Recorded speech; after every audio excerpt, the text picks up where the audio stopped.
¿Qué tal? Buenas tardes. Les saluda su profesora Diana Gutiérrez. Y en otro segmento de Derecho Civil 3 vamos a continuar con el estudio de los contratos.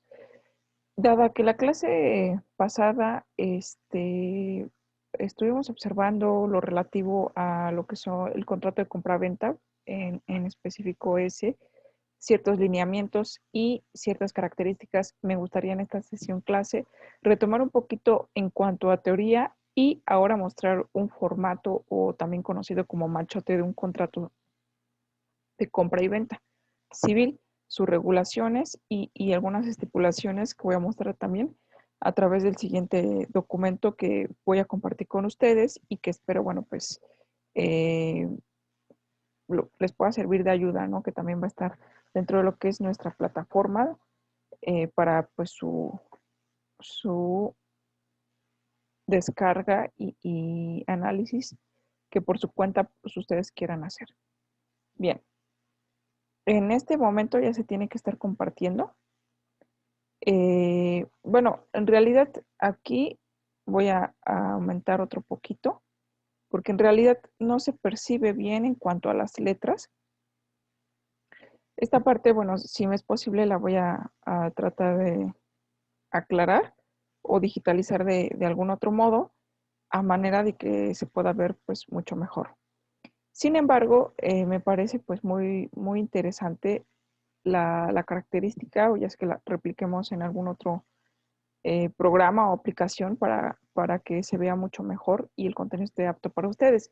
Pero le voy a dar lectura y sin problema, pues ya sea que podamos hacer algunas anotaciones, que creo que es importante, ya lo demás se ve un poquito más claro. Por lo mismo, pues voy a tener que estar acercando y alejando un poquito la vista del documento. Tenemos como título la estructura del contrato, ¿sale? Esto es de una forma genérica, funcional para todos los contratos civiles e inclusive pues algunos otros tipos de contratos que también puede aplicar. La parte de la elaboración de un contrato considero que es bastante importante el saber identificar incluso de las estructuras de formatos preelaborados o ya machotes preestablecidos que nos podemos encontrar en cualquier parte, como lo es en cualquier sitio de internet, en donde busquemos un formato de un contrato de compra y venta, pues nos van a aparecer muchísimos sitios en los cuales pues nos van a arrojar ejemplos de contratos o inclusive pues ya algunas especies que vamos a encontrar en diversas páginas. Ya llenos inclusive pues hasta con datos que en algunos casos pudieran ser censurados. En otros, bueno, pues creo que la información queda a la deriva. Sin embargo, bueno, pues también hay que tener cuidado con ese tipo de circunstancias, porque dada la ley de protección de datos personales, bueno, pues hay que tener cuidado también con lo que encontramos en Internet, con lo que replicamos y también en cuanto a derechos de autor. ¿Sale? Bueno, entonces, dado ese preámbulo, ahora sí me voy al contenido. Este primer cuadrito me indica nombre del contrato nominado o innominado. De aquí tenemos que partir en recordar la clasificación en cuanto a su nomenclatura, en cuanto a el nombre, si el contrato en sí tiene un nombre o carece de este, pero se encuentra regulado, entonces ha de ser contrato nominado. Si no encuentra un nombre propio, que la ley no refiera a un nombre propio, va a ser un contrato innominado, pero igual regulado por la ley. Dice, el nominado tiene un nombre predeterminado por la ley, mientras que el innominado carece de un nombre iuris, nombre de derecho. El iuris significa derecho, por lo que el nombre se lo dan las partes. Entonces, aquí en la estructura del contrato, pues vamos a tener que colocar el nombre del contrato como un encabezado. Entonces, si se trata de un contrato, como lo vamos a ver un poquito más adelante, de un contrato de donación, pues hay que ponerle el título, ¿no? Como cuando se trata también de nuestros trabajos de presentación, como cuando se trata, pues, de cualquier tema a desarrollar eh, en, en tesina, en tesis, en una simple investigación de tarea, en un tema de exposición, creo que nosotros, los estudiantes, los académicos, en estructura es necesario colocar un nombre. Entonces, la ley también pues lo pide, lo requiere para saber, obviamente, pues el contenido de lo que se va a tratar. ¿Sale? Entonces, el nombre del contrato ya sea nominado o nominado por la ley, pero si es nominado, pues el nombre que le den las partes. ¿Sale? De ahí vamos a tener un proemio. Esta palabra de proemio también se utiliza en escritos judiciales, tales como demandas, contestaciones de demandas o algunos otros escritos de trámite. Se le conoce obviamente pues el proemio al encabezado. Después del nombre del contrato necesitamos un encabezado que indica o que debe de indicar en forma clara y precisa el nombre de las partes que acuerdan el contrato, la denominación que se dará a cada una de ellas en razón de la naturaleza jurídica del contrato y, en su caso, el nombre y cargo de los representantes legales de cada una de las partes. Y aquí, entre paréntesis, nos viene el artículo 1798 del Código Civil para el Distrito Federal. ¿Sale? Pues esta parte, el autor se refiere al Código Civil para el Distrito Federal. Ahorita, si tengo pues un espacio, les muestro precisamente pues la obtención de, de esta información. Creo que les sería bastante útil que les dijera, pues digamos que no es un libro, propiamente es un formulario de derecho civil y derecho familiar, creo que bastante interesante en cuanto al contenido y cómo lo explica el autor, que sería importante, pues, en ocasiones, pues, sí les es posible adquirirlo y analizar su contenido. No solamente académicamente nos puede ayudar en cuanto a la materia, por ejemplo, ¿no? Que es bastante útil, por supuesto, pero yo creo que en la vida jurídica también está interesante porque tiene formatos de contratos, de convenios, entonces sabemos la diferencia entre uno y otro y creo que es estupendo poderla definir. Pero bueno, el encabezado dice de forma clara y precisa el nombre de las partes. Es decir, la vez pasada analizábamos contrato de compra y venta. El nombre de las partes, nombre completo y correcto, tiene que ser referirse a cada una de las partes, ¿no? ¿Quiénes son los contratantes? ¿Quiénes, qué personas con nombre completo están interviniendo en la firma, en la elaboración y firma del contrato? No tanto quizá en la elaboración lo puede hacer un abogado y no necesariamente el abogado tiene que aparecer dentro del contenido del contrato, sino más bien cuáles son las partes que están celebrando ese contrato. Entonces, por eso dice de forma clara y precisa el nombre de las partes que acuerdan el contrato. Después dice la denominación que se dará a cada una de ellas en razón a la naturaleza jurídica del contrato. Entonces, ¿a qué se refiere esto otro? No nos podemos estar refiriendo a veces por practicidad a el nombre completo de cada una de las partes en cada una de las cláusulas. Por ejemplo, acuerdan fulanito y sutanita que el presente contrato, ambos tienen personalidad jurídica, un ejemplo, ¿no? De una cláusula. Y están dispuestos a contratar en la siguiente cláusula. Acuerdan fulanito y sutanita que el presente contrato tiene una vigencia de un año. Acuerdan, bueno, sería bastante repetitivo, entonces eh, a veces en ocasiones hay que simplificarlo atendiendo a la denominación del contrato. Es correcto que fulanito y sutanita son los celebrantes, ¿no? A lo mejor del contrato. Sin embargo, creo que sí es importante pues atender a la naturaleza del mismo contrato. Por eso, en cada uno de la naturaleza de cada uno de los contratos, como lo es, los que vamos a estar viendo paulatinamente a lo largo de estas subsiguientes sesiones clase, pues lo son contrato de compra y venta, ¿no? El comprador, entonces ahí ya le estoy atendiendo la denominación del contrato y su calidad que tiene precisamente en ese contrato, ¿no? Digamos que fulanito es el comprador, sutanita es la vendedora, ¿no?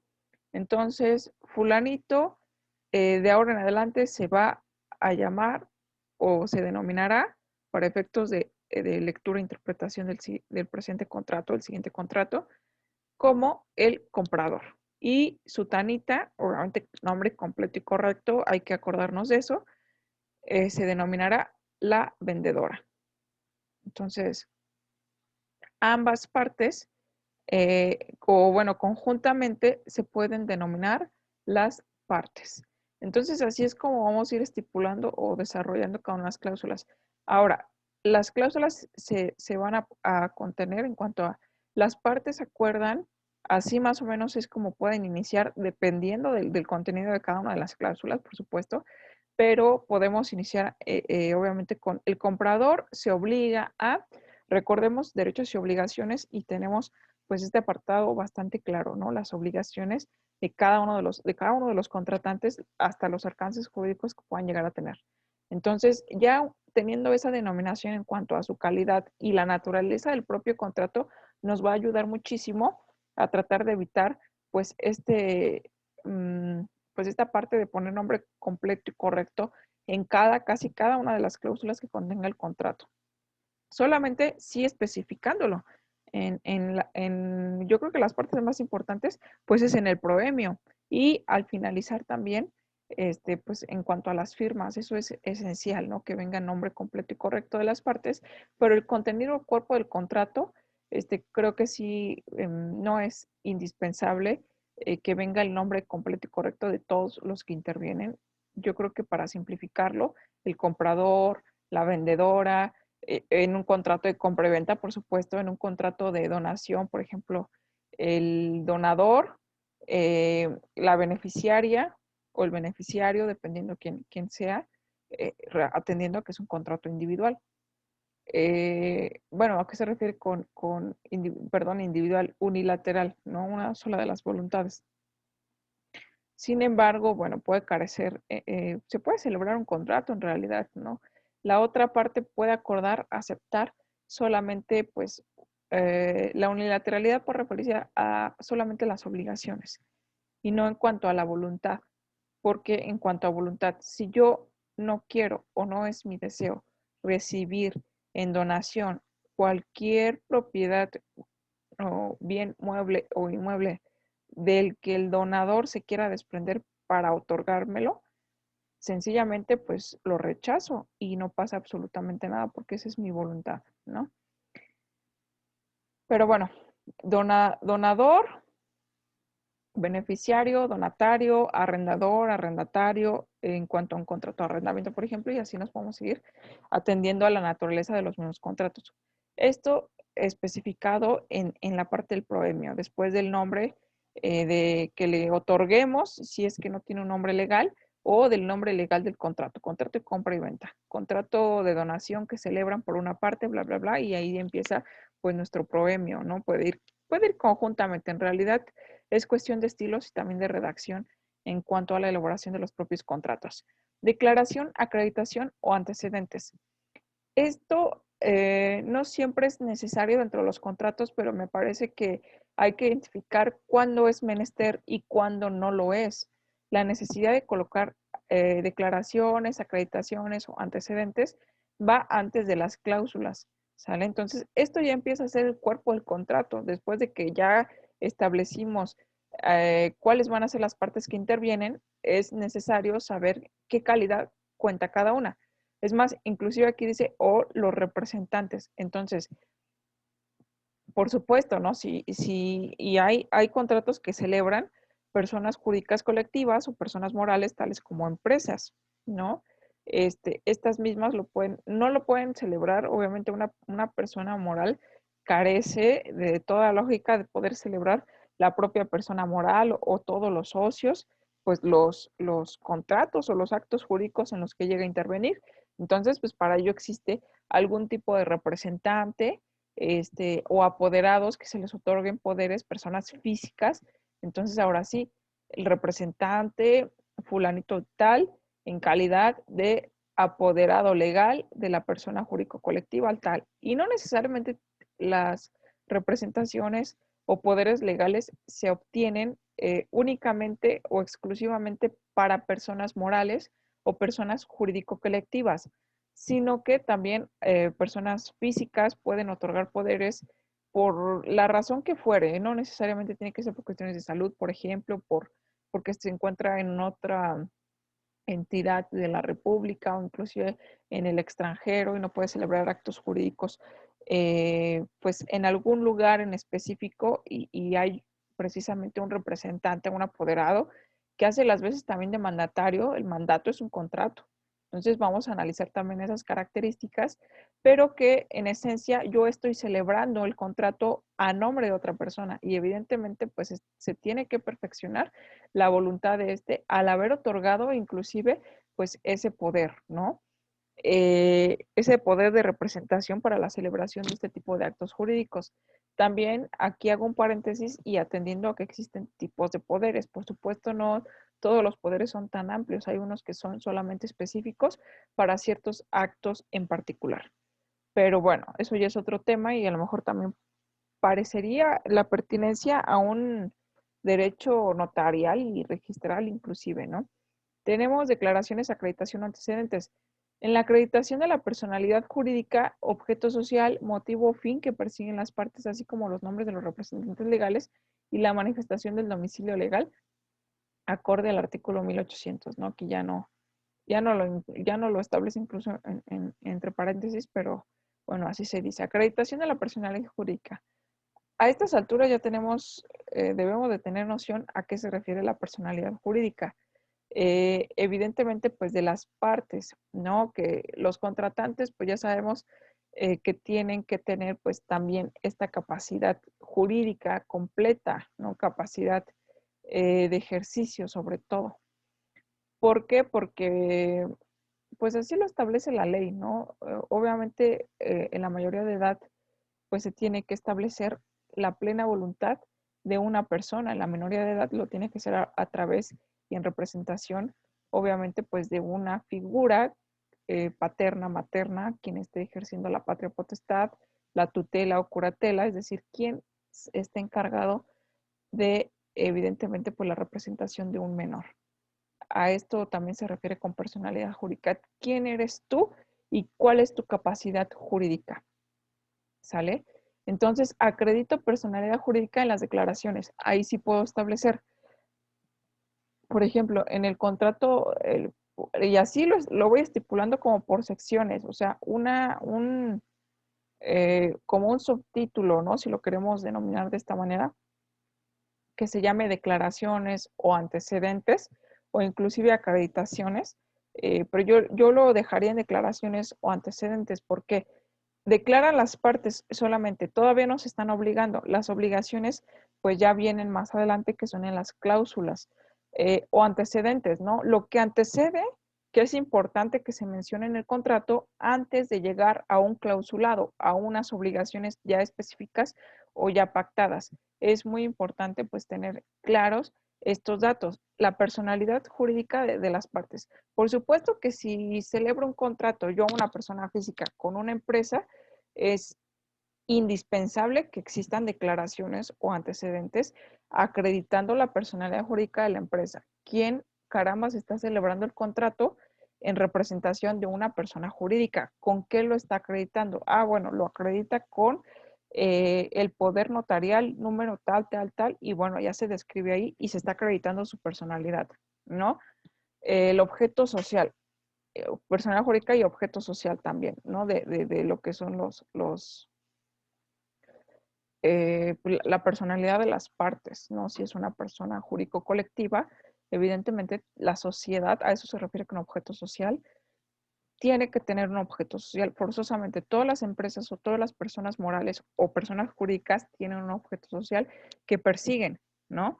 Evidentemente, pues el objeto social tiene que ser lícito, si no, pues no habría inclusive en cuanto a ese apartado algún tipo de legalidad, inclusive en los contratos o en los actos jurídicos que llegan a intervenir.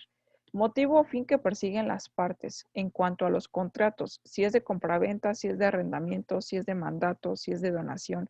El tipo de contrato que se especifique, ahí se va también a establecer, no solamente en el título ya, en el título del contrato ya se tiene que entender a lo que se refiere, sino hay que ser bastante claros y específicos cuál va a ser el motivo o fin que persiga el contrato. Recuerden que es un elemento de existencia del propio contrato, ¿no? Que exista un motivo fin que van a perseguir las partes y que ahí es donde vamos a tener en claro que declaramos que nuestro fin o motivo del presente contrato es realizar la compra y venta de tal, ¿no? Ya se estipula qué es lo que se pretenda comprar o vender, si es un bien mueble, si es un bien inmueble. Recuerden también sus conocimientos base sobre derechos reales y sobre los derechos personales. En específico, yo creo que en este caso sobre los derechos reales, ¿no? Bien mueble, bien inmueble, etcétera, describirlo con sus características particulares. Todo esto va en las declaraciones inclusive, o algunas personas también lo colocan también dentro de las cláusulas o el clausulado de las cuestiones, ¿sale? Y dice así como los nombres de los representantes legales, la manifestación del domicilio legal. Entonces declaran las partes o a lo mejor declara el comprador que su domicilio legal está constituido en y ponen el domicilio completo, ¿no? Sobre todo si es una persona jurídico-colectiva, pues tiene que tener domicilio legal. Recordemos que también existen tipos de domicilio, como es el domicilio fiscal, entre otros, pero bueno, se estipula pues el domicilio. ¿Por qué? Porque bueno, se tienen que tener ciertos datos precisos en caso de a lo mejor requerir, ¿no? Las propias cláusulas que puedan requerir el pago que sean en el domicilio de las partes, bueno, pues ya vienen las declaraciones. De todas maneras, en las cláusulas se especifica muy bien dónde se va a dar el cumplimiento del contrato. ¿Sale? Entonces ahí tenemos esto. Cláusulas, que es este otro apartado, me parece muy importante poderlas definir. Dice, ¿qué son primero las cláusulas? Bueno, pues las cláusulas son manifestaciones o proposiciones coordinadas y complementarias entre sí, previniendo los sucesos que se pueden presentar. ¿Sale? Esas son las cláusulas, manifestaciones o proposiciones coordinadas entre las partes y complementarias entre sí. Bueno, yo manifiesto, yo me obligo a esto, pero la otra parte también se va a obligar. Y no es que lo manifestemos así, sino que obviamente las cláusulas tienen que tener, yo creo que cada una de ellas tiene que tener pues una razón de ser, ¿no? ¿Cuál es la razón de ser de la primera cláusula?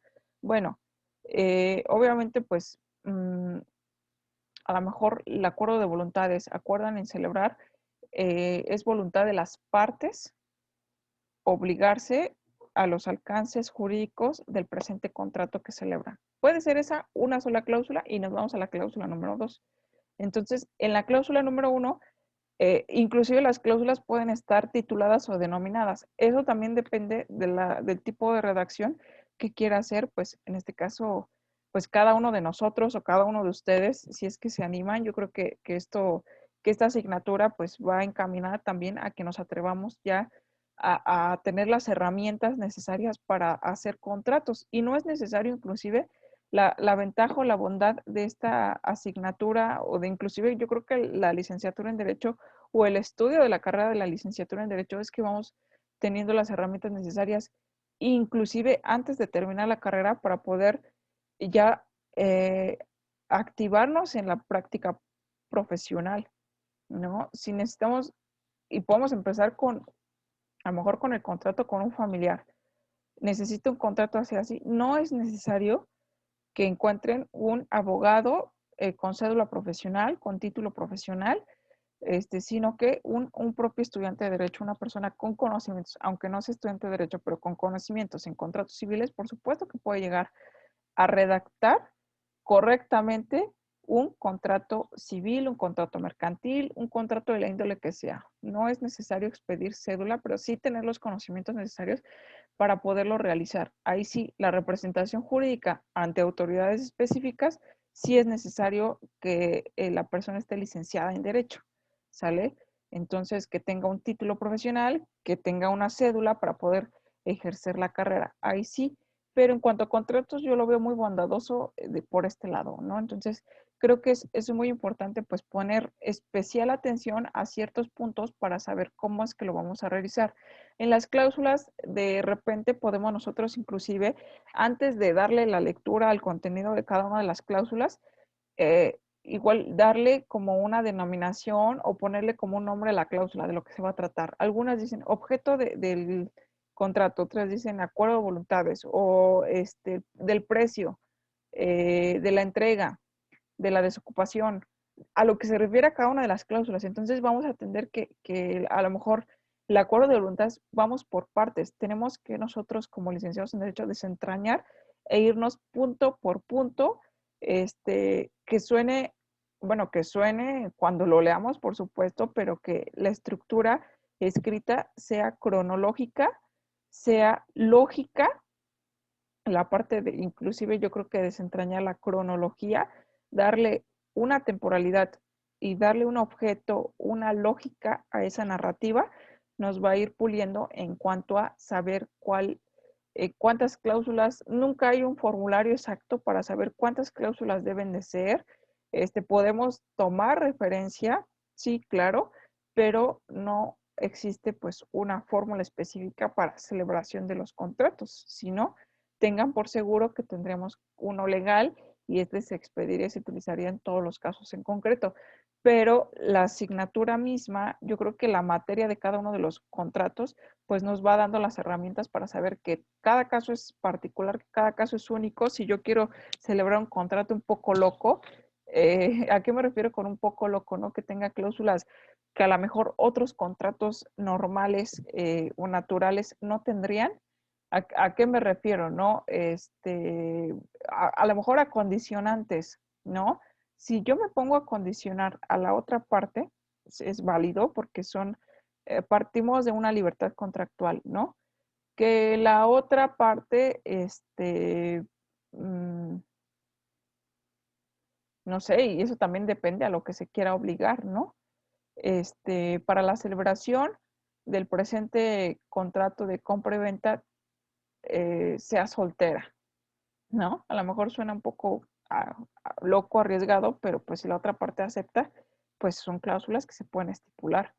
Entonces, bueno, ya que empecemos a lo mejor a analizar el contenido de cada una de las cláusulas, la ley ahora sí nos pueda referir y en cuanto a interpretaciones y sobre todo si es que llegase a algún tipo de incumplimiento, pues ¿qué es lo que vamos a hacer? Nuestro contrato va a ser objeto base para entablar una demanda.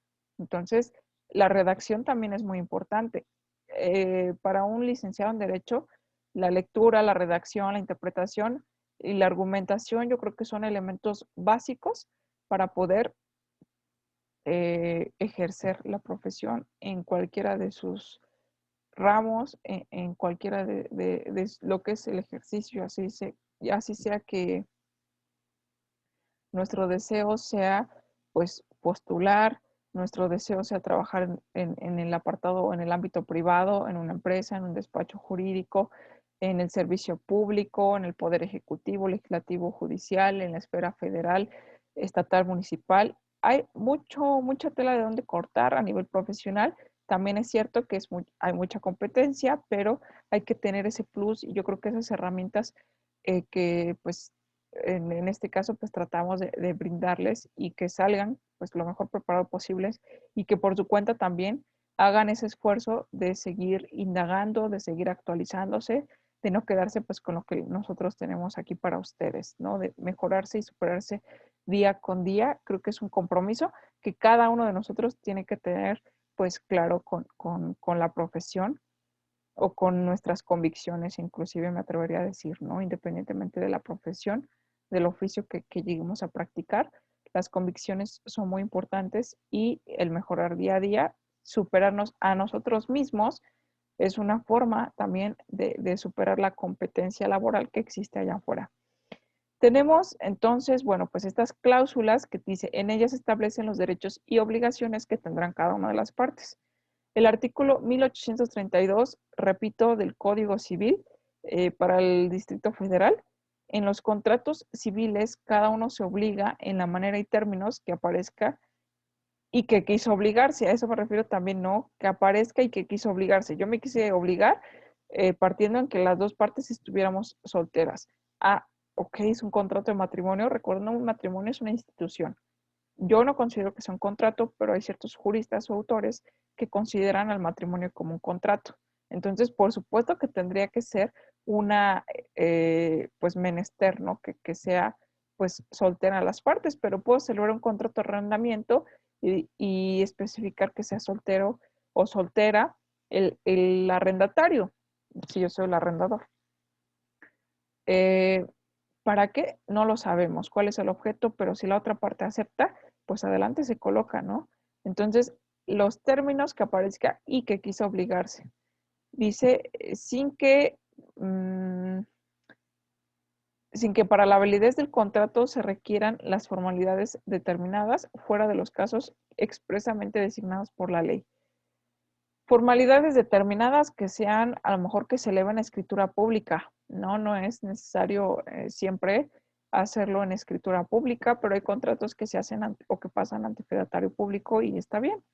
Sin embargo, por ejemplo, compra y venta de inmuebles, ahí sí requiere una formalidad, que son los casos expresamente designados en la ley, en los cuales sí te exige esa formalidad para su perfeccionamiento.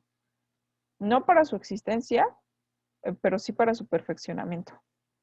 Tenemos también el artículo 1839 que indica que los contratantes pueden poner las cláusulas que crean, pero las que se refieren a requisitos esenciales del contrato o sean consecuencias de su naturaleza ordinaria, se tendrán por puestas aunque no se expresen, a no ser que las segundas sean renunciadas en los casos y términos permitidos por la ley. Entonces, si se atiende, si yo coloco específicamente, para eso también es importante la nomenclatura en los contratos. Si yo coloco específicamente en el encabezado, ¿no? O en el título de contrato, que es un contrato de compra y venta, pero estoy omitiendo cuestiones inherentes a la compra y venta, por ejemplo, el lugar de pago, ¿no? Que lo omití poner, pero entonces la ley llega a suplir esas omisiones porque son cuestiones naturales inherentes a la naturaleza del negocio jurídico de dicho contrato. O también a menos que se renuncien, dice a menos que sean renunciadas, pero hay que renunciar por escrito y expresamente atendiendo a qué es a lo que estamos renunciando. Hay otras, por ejemplo, ¿no? Que es la competencia e interpretación de los contratos. En caso de que exista algún tipo de conflicto que se tenga que, pues, requerir de la interpretación judicial de un juez, bueno, pues también podemos renunciar a ciertos fueros que nos pueden competir en razón de competencia. A lo mejor el contrato fue celebrado en el Estado de México, pero están renunciando al fuero de competencia del Estado de México y se están sujetando a los tribunales de la Ciudad de México.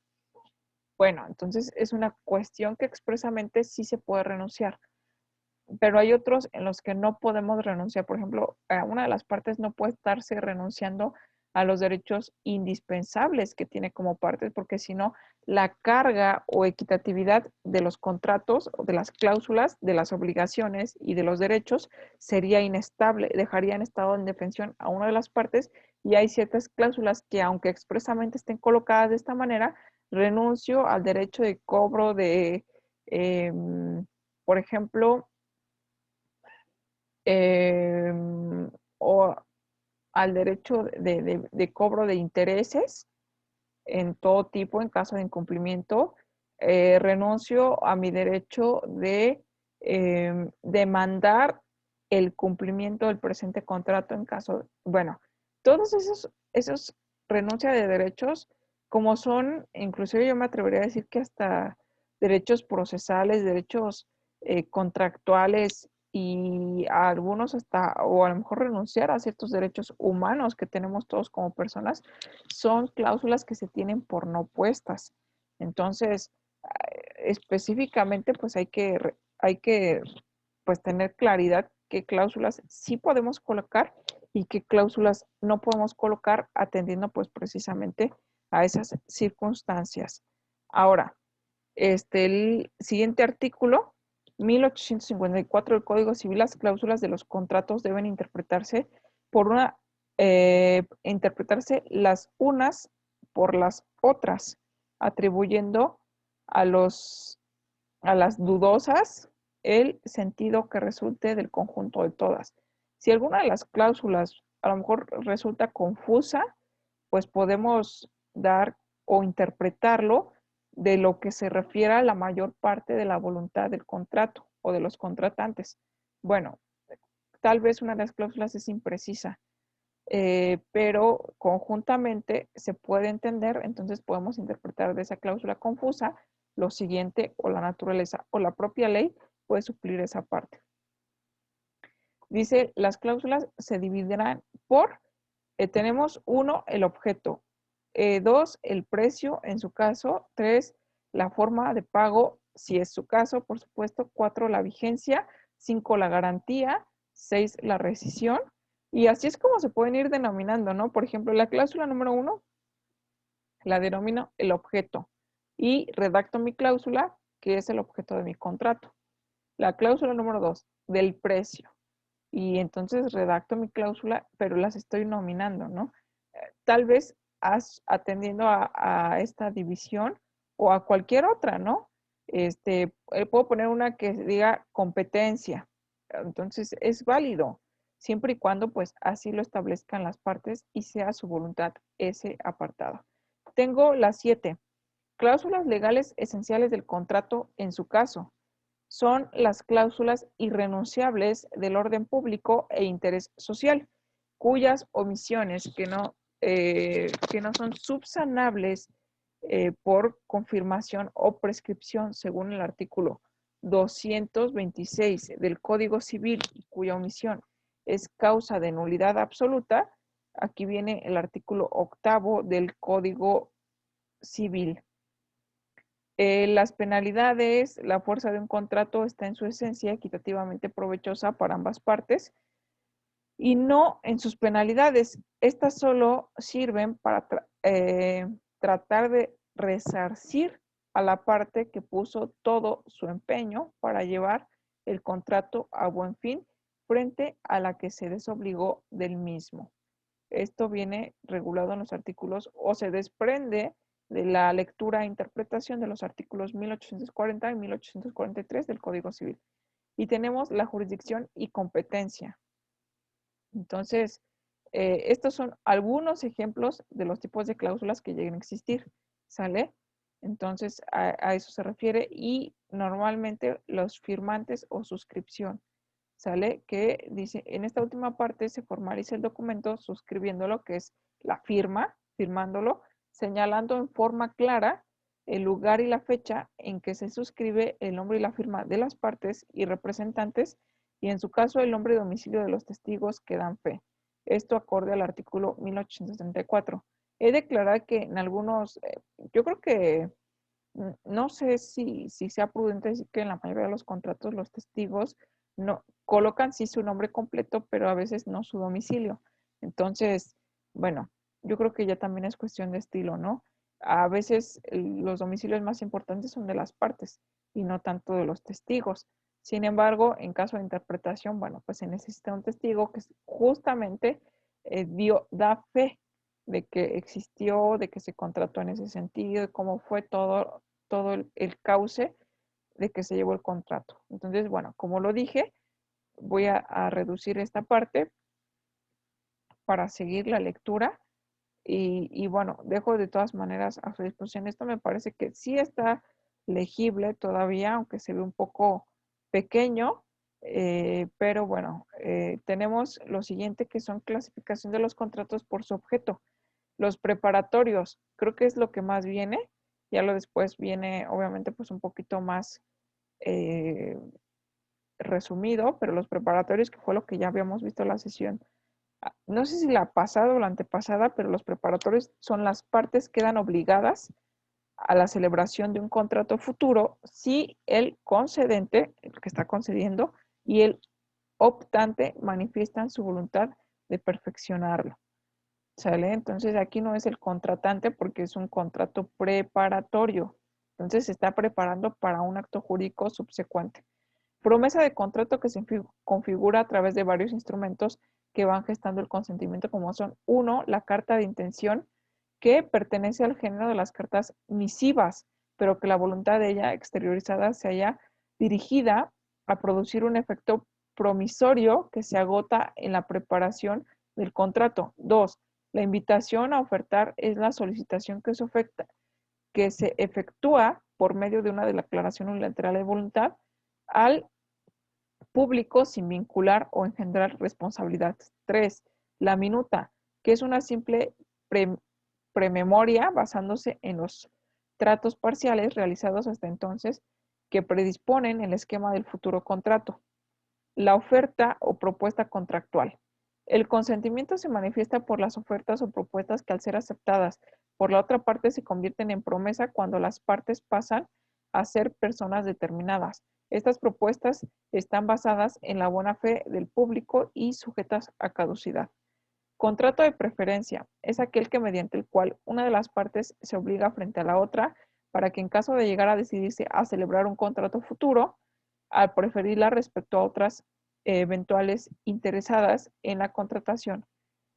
Contrato reglamentario se celebra con el fin de reglamentar ciertos contratos particulares a concretar el futuro, estipulando las normas o principios que deberán atenderse. Contrato no normativo establece acuerdos destinados a dar origen a futuros contratos tipos sobre la base de una reglamentación de carácter imperativo por estar de por medio el orden público del cual las partes no pueden apartarse so pena de nulidad.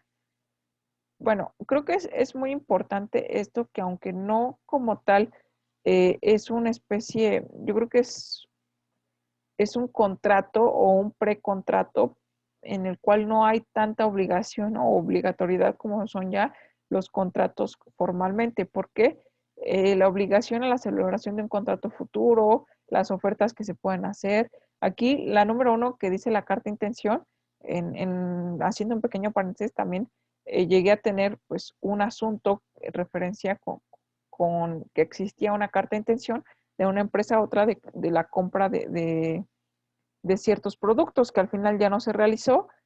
No, más bien sí se realizó, pero ya no se hizo o se cumplió el pago. Entonces, la carta de intención en cuanto a lo mejor a una futura celebración de un contrato de compraventa, pero primero pues para ver cómo funcionaría, se entrega la mercancía, a ver si el producto está correcto, pero al final ya no hubo ese cumplimiento por parte de quien debía pagar ese producto. Por supuesto que la carta de intención pareciera no tener pues tanta obligatoriedad, pero es un medio de convicción, por ejemplo, para la autoridad jurisdiccional, para que pueda determinar precisamente la existencia de algo, de un contrato preparatorio, de tener a una carta de intención, de tener a una minuta, de tener una invitación, algún tipo de oferta, como lo son este tipo de contratos preparatorios. A no tener nada, créanme que es mejor tener esto, porque hay personas que hacen contratos, celebran contratos verbales y no se tiene nada, a lo mejor lo único que tenemos es testigos o ni eso. Entonces, hay judicialmente, pues van a decir, bueno, si existen los contratos verbales, entonces, ¿cómo hacer para su cumplimiento? Hay circunstancias procesales que las podemos definir a través de medios preparatorios a juicio. Como su nombre lo indica, son formas de preparar, poder llevar a un juicio. Yo no puedo entablar un juicio y que mi base sea solamente mi dicho. Hay que tener un documento base de la acción o hay que tener medios de prueba que precisamente eh, denoten que la acreditación de mi dicho, ¿no? Recordemos el principio general del derecho que el que afirma está obligado a probar. Es un principio procesal.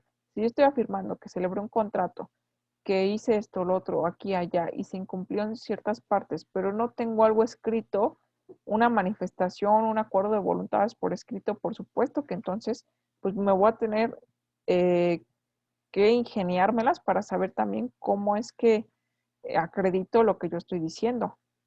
Entonces, bueno, pues los medios preparatorios a juicio, por ejemplo, si esta es mi casa y yo le renté mi casa a unas personas, pero ahora esas personas no se quieren salir, ¿cómo la saco si nunca celebré un contrato? Si el contrato fue verbal. Bueno, ¿tiene las escrituras? Sí.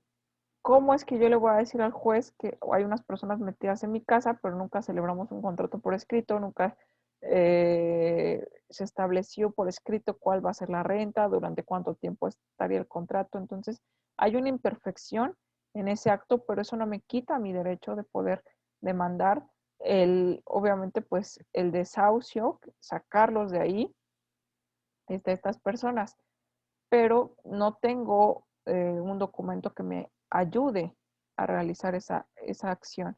Entonces, pues me tocará promover unos medios preparatorios a juicio, que sería mi juicio de desahucio, eh, que es precisamente, bueno, ahora sí narro todo como es que sucedió y esos son procedimientos especiales no contenciosos, ¿sale? Porque tienen la finalidad, no es de una contienda, no es de un pleito todavía, sino que están preparando pues un litigio.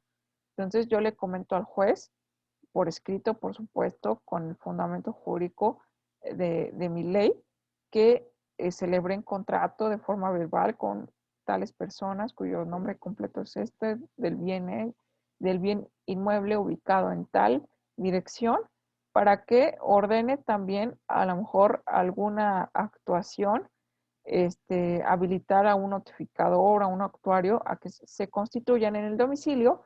Obviamente, pues algunas funciones pues son protocolos que son legales, por supuesto.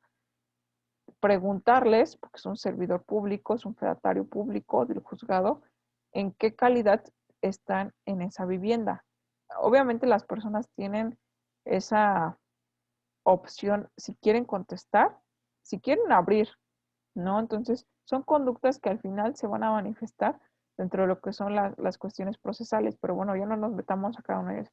Si contestan con la verdad es que lo estoy rentando, es que es mío, ¿no? Entonces, pues en algún momento, todo lo que establezca por escrito este actuario es mi documento base de la acción.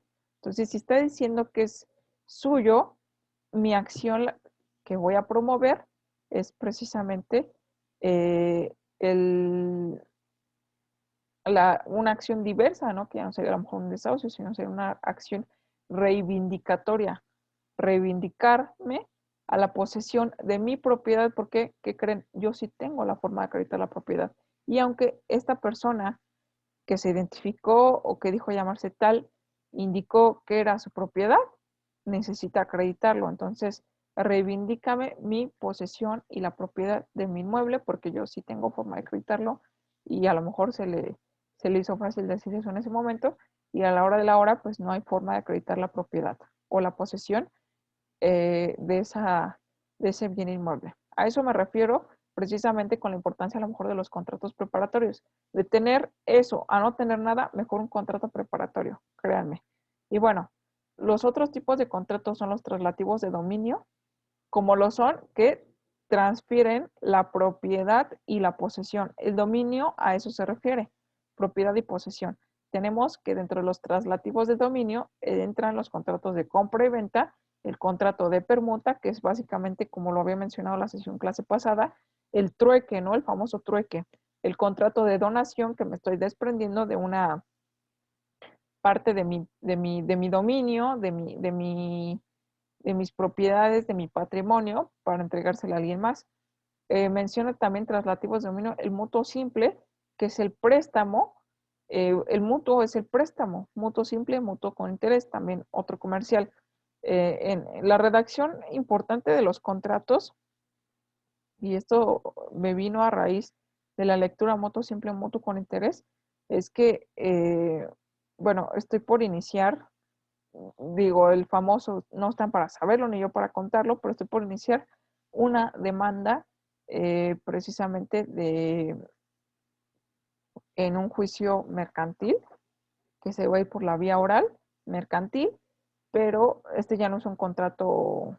Aquí estamos estableciendo los tipos de contrato. Existen los mutuos civiles, los mutuos mercantiles, las compraventas civiles, las permutas civiles, las donaciones civiles, y existen, bueno, también contratos mercantiles que tienen también esa naturaleza. El mutuo es un préstamo civil, un préstamo mercantil. Entonces, hay que saber también distinguir el acto jurídico acorde al objeto o fin o también a las personas que intervienen en ese tipo de contrato. Por eso, bueno, pues ya descartando que no es una circunstancia civil, sino que, bueno, el objeto del propio contrato, y porque así se desprende el contrato, a ver si aquí, de hecho, aquí lo tengo, dado que lo estoy preparando, porque no sé si este no es el original. Bueno, es este documento que regresamos a lo mismo, ¿no? Lo quito y ya se quitó incluso hasta mi fondo. Pero bueno, no pasa nada. Listo, como si fuera magia, ¿no? Este contrato eh, viene hasta como para proteger al propio contrato, ¿no? Pero ahí se ve, ahí se ve un poquito. Es un contrato de mutuo. Permítame leer el propio encabezado para que tengamos idea. Bueno, voy a omitir el nombre de las partes por lo que acabo de comentar, que es contrato privado de mutuo que celebran de una parte la sociedad, voy a cambiarle el nombre, Inter, Sociedad Anónima de Capital Variable, representada en este acto por su apoderado legal, el señor Roberto Pérez Gómez, ¿no? Por ejemplo. En lo sucesivo denominado como el mutuatario. Y de otra, la señora Verónica Pérez Pérez, ¿no? Por ejemplo, estoy pensando, ¿no? En cómo le voy a cambiar el nombre. En lo sucesivo denominada la mutuante, al tenor de las siguientes declaraciones y cláusulas. Entonces, es un contrato de mutuo. Pero aquí lo que llama la atención es que este mutuo sí es con interés. Por eso dice mutuo simple, mutuo con interés. El interés es precisamente los préstamos que causan interés. Los prestamistas, sobre todo cuando es en el ámbito mercantil, no te prestan de a gratis. Te prestan con un interés sobre el capital. En cuanto al tiempo te tardes en, pues, reembolsarle la cantidad prestada. El mutuo simple es te presto 100 pesos, me regresas 100 pesos en un plazo de 2 semanas. Es algo muy simple, ¿no? Te presto 100, me regresas 100. No, a lo mejor no el mismo billete porque son precisamente bienes fungibles que pueden fungir en relación a otra cosa. Recordemos también un poquito nuestras clases de, de derechos reales, ¿no? Pero aquí hay una cláusula que me llama la atención. El contrato nada más es de una hoja, ¿sale? Pero bueno, primero vienen las declaraciones del mutuatario. Dice, a veces está un poquito porque habla de la mutuataria, del mutuatario, luego de la mutuante, y para saber quién es quién hay que definir. Entonces es importante definir las partes. Atendiendo a la naturaleza es un contrato de mutuo, un contrato de préstamo. Entonces hay que definir bien quién es quién, ¿no? Pero mm, ok. Cláusula segunda y tercera, me voy a permitir leerlas para que veamos la interpretación. Me parece que aquí está un poquito confuso en relación a que existe un mutuo simple y existe un mutuo con interés. Dice, cláusula segunda, el mutuatario se obliga a devolver la cantidad mutuada a la mutuante en un plazo de 90 días naturales contados a partir de la fecha de la firma del presente contrato. La cláusula tercera, hasta ahí vamos bien. Se obliga a devolver la cantidad mutuada, que es el préstamo, a la prestamista, ¿no? Que pero en este caso, al ser un contrato de mutuo, se denomina mutuante en un plazo de 90 días naturales contados a partir de la fecha del presente contrato. La cláusula tercera indica, las partes acuerdan que la cantidad mutuada no genera interés ordinario alguno. Entonces, eh, no genera interés ordinario alguno, yo lo interpreto que entonces, bueno, es un mutuo simple, porque no genera interés. Entonces, estoy descartando que exista un mutuo con interés, porque aquí ya lo dice. Dice, más, sin embargo, lo cual considero un poquito paradójico en cuanto a redacción, más, sin embargo, o es más o es sin. Yo creo que ese más sobra. Sin embargo, el mutuatario se obliga a otorgar un porcentaje a favor de la mutuataria. Vean aquí como la redacción, ¿no? Bueno, mutuatario, mutuataria, no es la mutuante. Cuando veamos el contrato de mutuo, vamos a entender un poquito respecto a esto. Entonces, primero me sacó de contexto esto. No genera interés ordinario alguno, Sin embargo, se obliga a otorgar un porcentaje a favor de la mutuante las ganancias obtenidas por la primera. Bueno, por la cláusula primera, se celebró por 300,000 pesos. Supongo que se refiere a la cláusula primera. De algunos negocios que de acuerdo con su actividad de la empresa realice, mismos que se identificarán mismos que se identificarán, así como el porcentaje pactado en tantos adendums sean necesarios que forman parte del presente contrato. O sea, ¿sí genera interés o no genera interés? No viene ni siquiera, dice, a otorgar un porcentaje en favor. No viene el porcentaje en ningún momento. Es un contrato de una sola hoja. Lo demás, bueno, viene ya otros documentos que son precisamente, pues, que acreditan la personalidad, el RFC, entre otras cuestiones que como es una empresa jurídico-colectiva a la que se le dio el préstamo, pues es relativo a ello. Me parece que el contrato está bastante simploncito, pero es un contrato. Está firmado por la empresa, digo, el machote o de donde lo tomaron, pues está un poquito carece de, pero mi deber es también utilizar, ese es mi instrumento base para ejercitar una acción. Entonces, la acción precisamente es un cobro, pues un cobro de pesos, ¿no? Em, esa cantidad y bueno, ahí sí viene el interés moratorio señalado, pero el interés ¿por qué? Porque se incumplió, cayó en mora, no pagó 90 días, ya hasta pasaron años, pero bueno, esa es la circunstancia que puedo rescatar de esta situación. Los jueces de repente dicen que se advierte del documento. Entonces, sí, es lo que ese documento advierte. Entonces, indica que no es un mutuo sin interés ordinario, pero tiene un interés eh, del margen de ganancia, no indica ni el porcentaje, si dice que se fijará, pero nunca se fijó. A lo mejor pudiera quedar así, pero a lo mejor mediante un convenio fijar ese porcentaje. En el convenio, recordemos, crea, modifica, transfiere o extingue derechos y obligaciones y el contrato solamente crea y transfiere derechos y obligaciones, no modifica. Entonces, una de las funciones del convenio es modificar. Tal vez si dejo esa cláusula ahí, pero a través de un convenio modifico esa cláusula, estaría estupendo, pero da interpretación y así es como nos vamos a ir. Por supuesto, mi deber es interpretarlo a favor de la persona que estoy representando. Entonces, es esa cuestión también interesante. Bueno, creo que ya se me pasó el tiempo. Voy a subir este documento. eh, Características de los contratos. Bueno, esto es una cuestión también, eh, pues,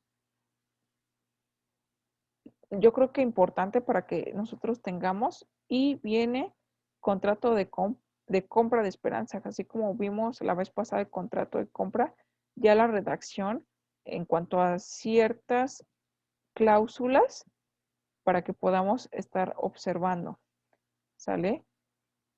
Antecedentes, cláusulas, rúbrica, que son las firmas, obviamente la regulación por el Código Civil Federal, a lo que se refiere a la compra y venta, el contrato de esperanza y contrato de compra y venta con reserva de dominio, un ejemplo de ellos para que podamos analizarlo con calma, ¿no? Entonces, les dejo este material en plataforma y pues la tarea, si va a haber tarea, ya que me comió un poquito el tiempo, es analizar el contenido de este documento y hacer un análisis o un ensayo de este documento en cuanto a nuestro alcance o el alcance de este documento, nuestra interpretación, lo aprendido. Entonces, ¿qué aprendí de este documento? ¿Cuáles son las cláusulas? Ustedes van a empezar su redacción de esta manera. ¿Sale? Pueden iniciar como el objeto del documento, eh, pues representa, no vamos a repetir, no vamos a hacer copio y pego, sino que lo principal, lo que quedó en ustedes, mínimo, yo creo que mínimo una cuartilla, ¿sale? Entonces, ya dije una parte del mismo contrato. De hecho, me llevé casi una hora diciendo todo este apartado en cuanto a declaraciones, la estructura del propio contrato. No creo que, obviamente, con la lectura que se desprende de esto, con lo que logremos nosotros interpretar, analizar las dudas que logren surgir respecto a ello, también es válido plasmarlas en ese análisis de este documento para que podamos avanzar con mayor rapidez y ya en la siguiente, pues vernos en cuanto a obviamente, pues a ciertas cláusulas, a atender lo que es, ahora sí, estoy anunciando el contrato de mutuo, estoy anunciando el contrato de arrendamiento, pero ya establecido que es un contrato de arrendamiento, cuáles son las normas que los pueden llegar a regular, y ahora sí, la forma de poder redactar un contrato de arrendamiento. Son ejemplos, ¿no? Irnos más rápido en cuanto a contratos civiles se trate. Pero, bueno, mucho gusto tenerlos aquí, otra sesión clase más, y nos vemos la próxima semana. Que estén bien.